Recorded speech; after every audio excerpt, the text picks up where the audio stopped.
Le ministre de l'Élevage et de la Pêche, Youbaba, a présidé ce vendredi 13 septembre 2024 la cérémonie de remise d'équipements agricoles au sous-secteur élevage.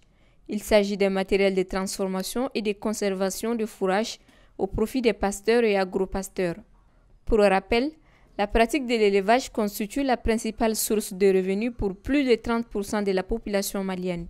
Et une bonne alimentation du bétail, notamment la disponibilité de fourrage pendant la période de soudure, reste un véritable défi à relever. Ces équipements, entièrement financés à hauteur de 78 millions de francs CFA par l'État malien, viennent ainsi faire face à l'insuffisance alimentaire des animaux. C'est vraiment avec une extrême joie que nous participons à cette cérémonie qui a pour spécificité que cette fois-ci, les équipements que les fêtières vont recevoir ont été entièrement payés par le budget national.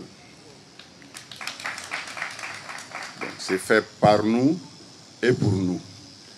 Nous encourageons fortement cette démarche. Peut-être que l'année prochaine, nous aurons d'autres types d'équipements. Nous avons participé à une mission avec le ministre au Brésil. Nous prions Dieu pour que l'économie du pays puisse soutenir ce genre d'initiative pour avoir d'autres types d'équipements qui seront aussi payés sur le budget national pour permettre à nos fermes d'être vraiment des fermes professionnelles.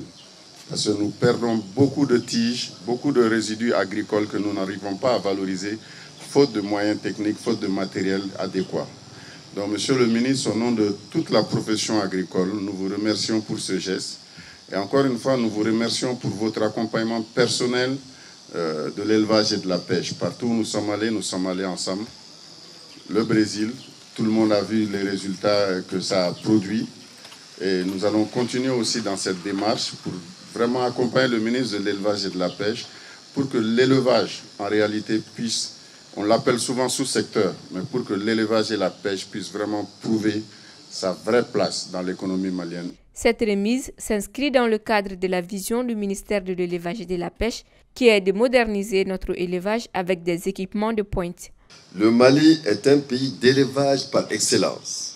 Malgré ses potentialités, la productivité de nos élevages demeure encore faible et loin de satisfaire les besoins croissants de la population.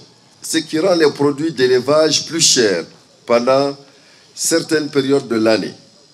La contrainte majeure à la production et à la productivité, c'est bien l'insuffisance alimentaire des animaux pendant la saison sèche.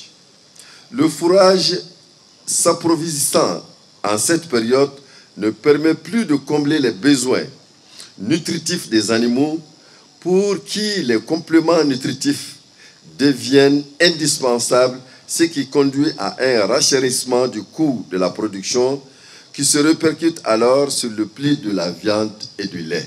Vous comprenez pourquoi mon département met l'accent sur la diffusion des cultures fourragères dans l'optique de disposer de fourrage de qualité en toute saison.